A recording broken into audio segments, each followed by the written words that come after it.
like standing on what appears to be a bathroom scale.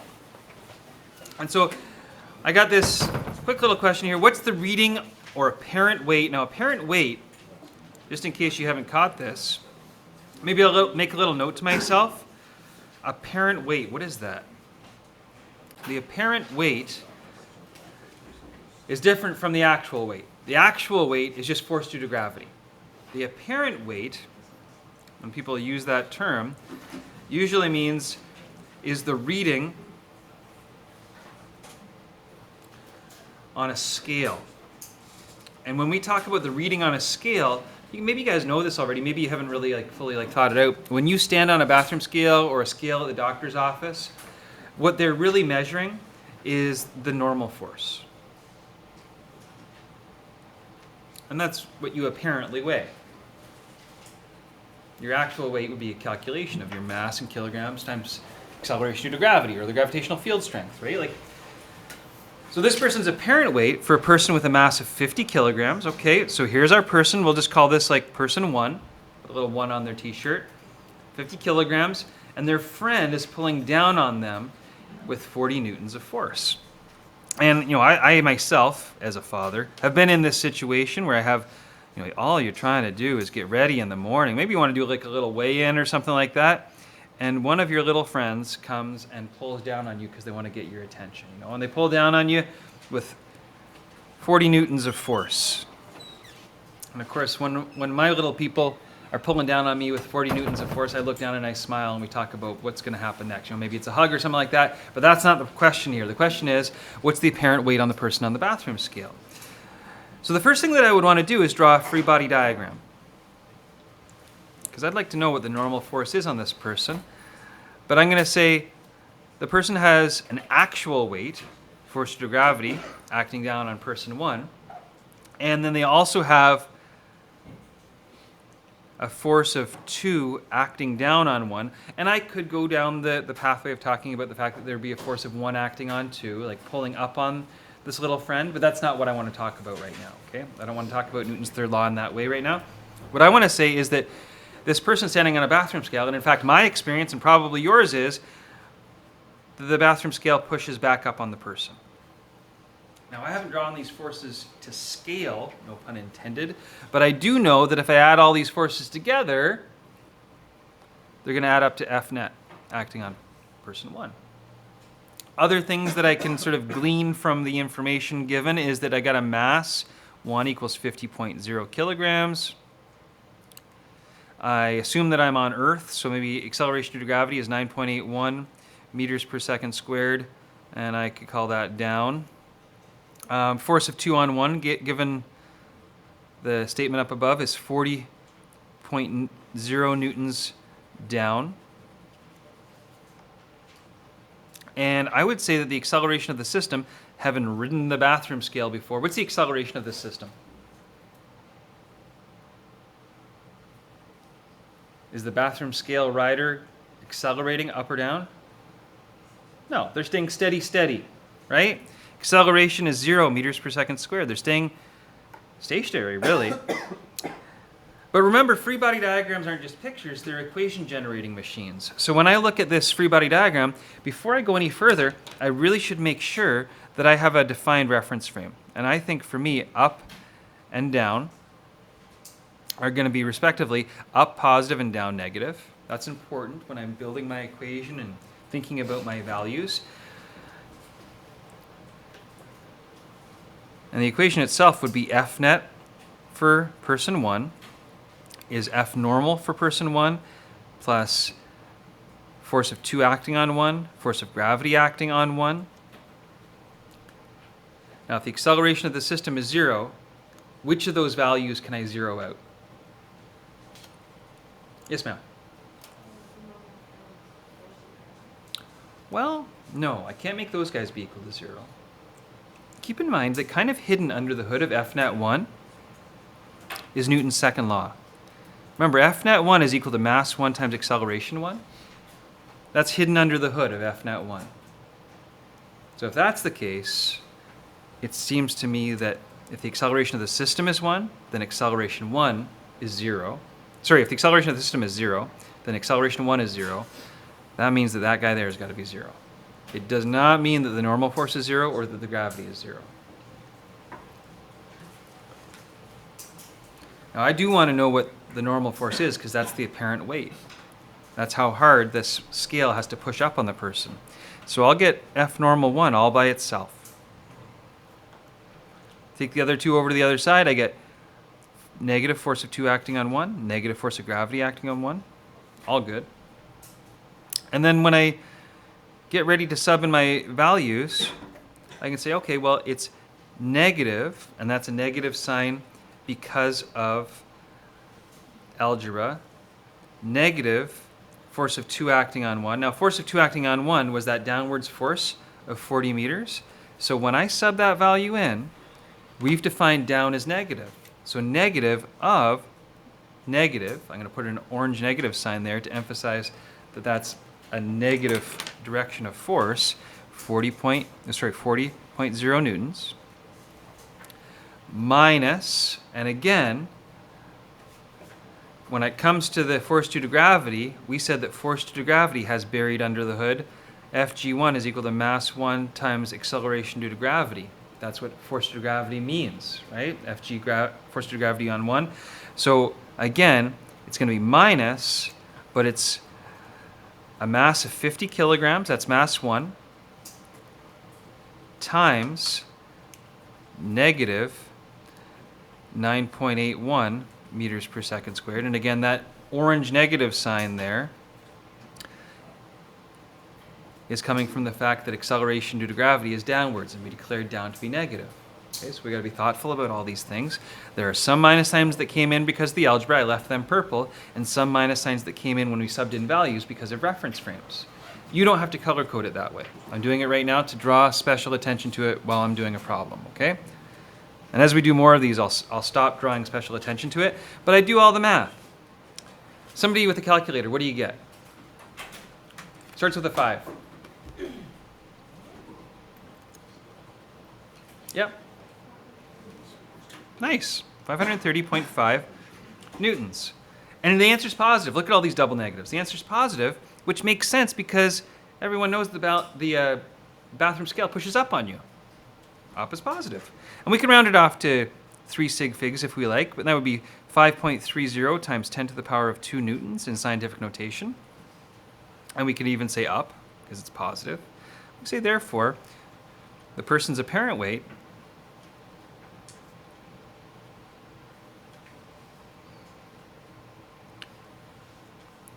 and I could put in brackets bathroom scale reading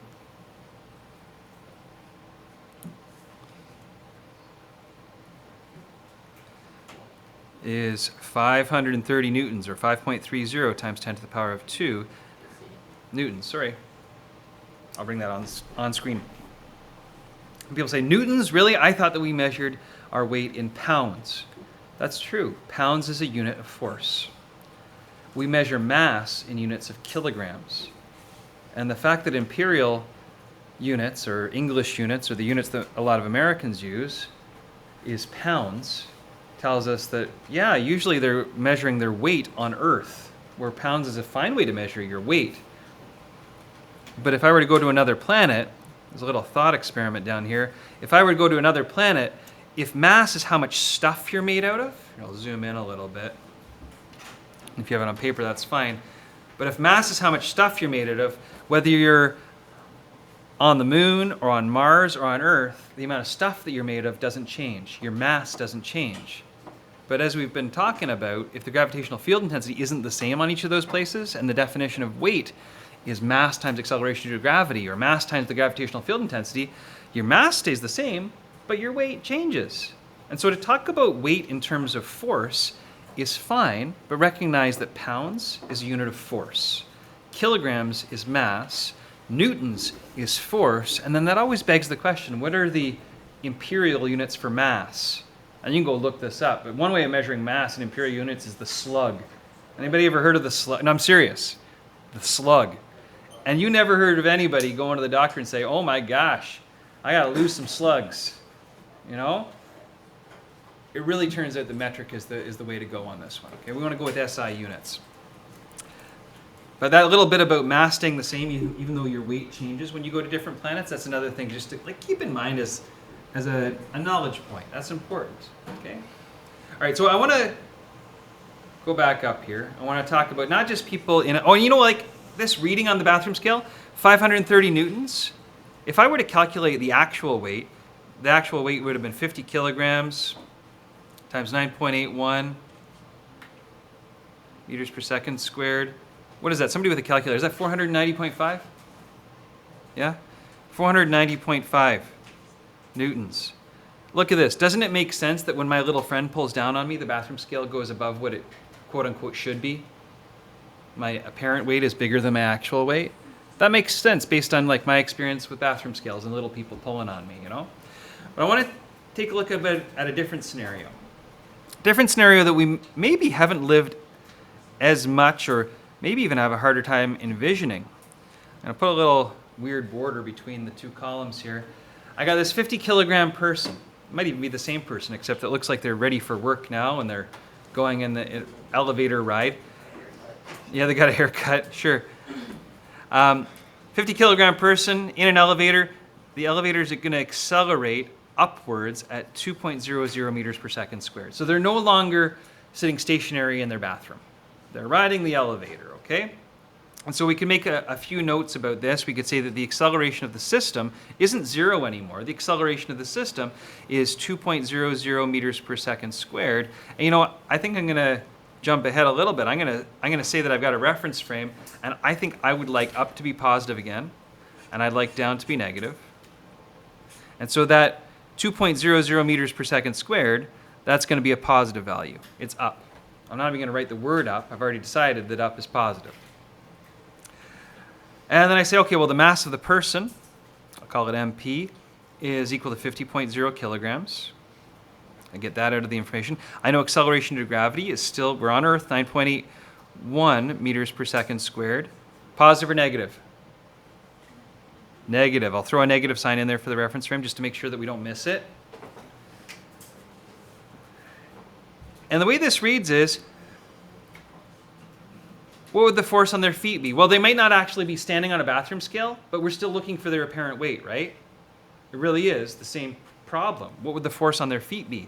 And I actually was in this situation. Like when I was a kid, I used to deliver newspapers, and I know that that's like legacy media or whatever, but I used to get up at 5:30 in the morning, every morning, starting from the age of grade 5, and why my parents let me get up at grade 5 and grade 6 and grade 7 at 5:30 in the morning and walk around the neighborhood in the middle of winter delivering newspapers, I don't know. I feel like maybe my kids wouldn't be allowed to do that. But I did that. I got up and I did it. I delivered the Toronto Star, delivered the Hamilton Spectator, and Hamilton Spectator actually was an afternoon delivery, but I actually had routes for both companies.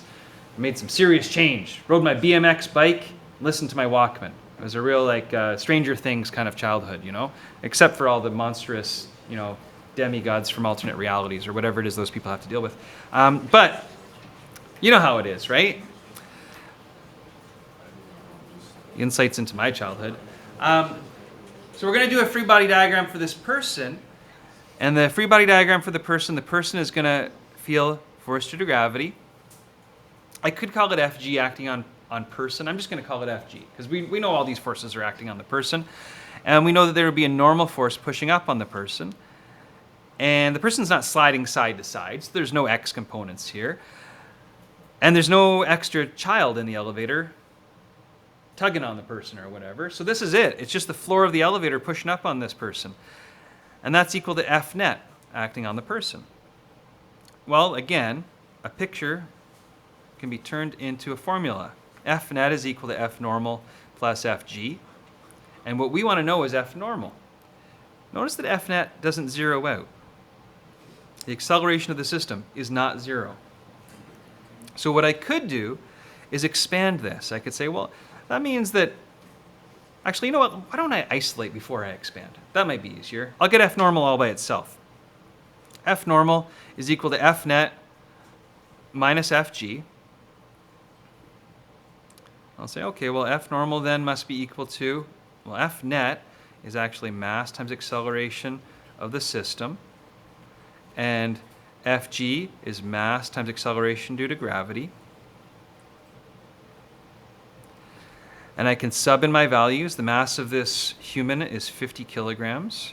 Acceleration of the system, we declared that to be positive, remember, up above, 2.00 meters per second squared, minus the mass of the person, 50 kilograms, times, and I'm going to be careful about this, and I'm color coding my signs, negative 9.81 meters per second squared. And again, I'm still in the phase of learning where I'm color coding my negative signs. Some of those negative signs are from algebra and some of them are from the reference frame, and let's keep them straight, okay? And again, you don't have to color code them. I'm just trying to draw attention. Now, if you're somebody who chunks this out, that 50 times 9.81 is still 490.5, but notice that there's a double negative, right? So it ends up being plus 490.5. But somebody's already calculated this. Ray, what'd you get? 590.5.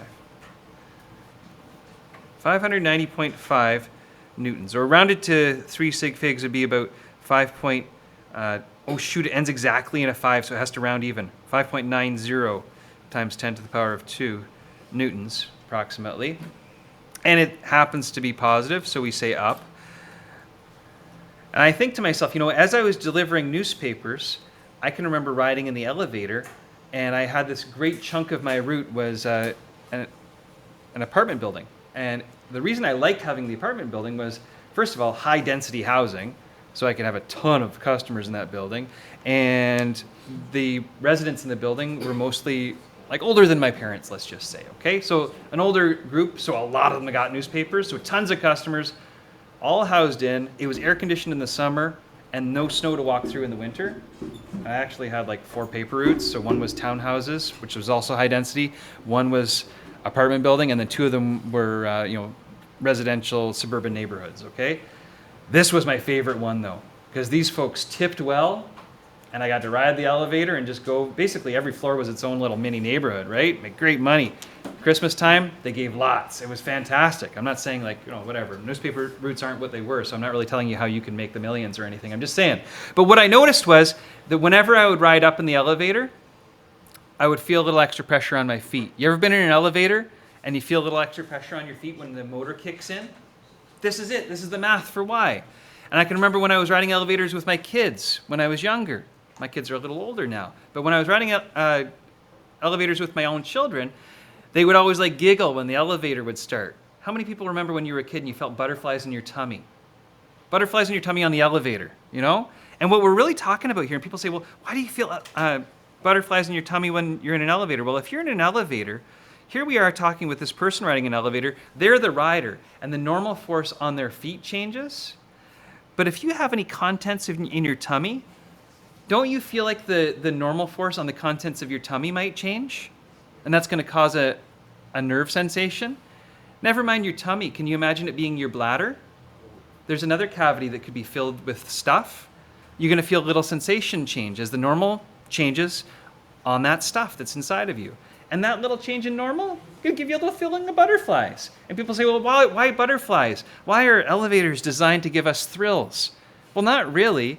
Think about it. If I accelerate upwards rapidly and it causes me to get like a nervous reaction, isn't that something that's a good survival advantage? Like pre-elevator days, if you were hanging out as a primitive human and the normal force changed on your bladder contents, whoa, honey, something funny's happening, right? Likewise, if the normal diminished, wouldn't that mean that the ground was falling out from underneath of you? Whoa, honey, the ground is falling out from underneath of me. The branch just broke that I was standing on. You fill in the gaps, right? And so like these little butterflies that we get thrilled by today, they translate it into thrills on an elevator ride, thrills on a bumpy road, and exactly how Canada's Wonderland cashes in, right? Canada's Wonderland cashes in on modifying the normal force on the contents of our bladders. Wow, what a way to make money, right? So like we can commercialize almost anything, even normal force modifications on the contents of our bladders. And that's kind of like, doesn't that sound, it takes all the fun out of the rides, but not really though, right? Like it's nice to know why. I like that. Really, we're thrilled because we're primitively terrified of dying.